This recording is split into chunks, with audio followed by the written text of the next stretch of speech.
Hey friends, if your Windows computer turns itself on automatically, then please watch this video. I will guide you through the resolutions.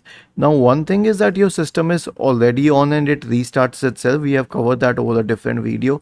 This is a case where computer is switched off and it turns itself on automatically, which is very surprising. So here's what we can do in this case. The first solution is to disable fast startup.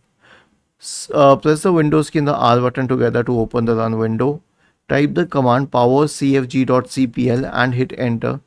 This will open the power options window. Click on choose what the power button does and then select change settings that are currently unavailable. Uncheck this turn on fast startup. It is checked now. Uncheck it and then click on save changes. The next solution is to disable automatic restart. How would we disable automatic restart? Right click on the start button and then select settings from the menu.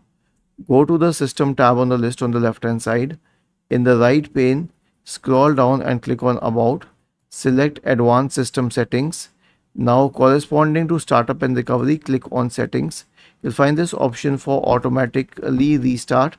Uncheck it and then click on OK and then close the window. The last solution is to disconnect external keyboard or mouse. Now, why am I saying this? Because external keyboards and mouses have an option to start your computer or at least trigger it in some way. So, if that is causing a problem, then to isolate the cause, disconnect them temporarily and check if it helps. Was this helpful? If yes, then please subscribe to the channel, and if not, then let us know in the comment section of this video on how we could help you further. Thank you for watching this video and have a nice day.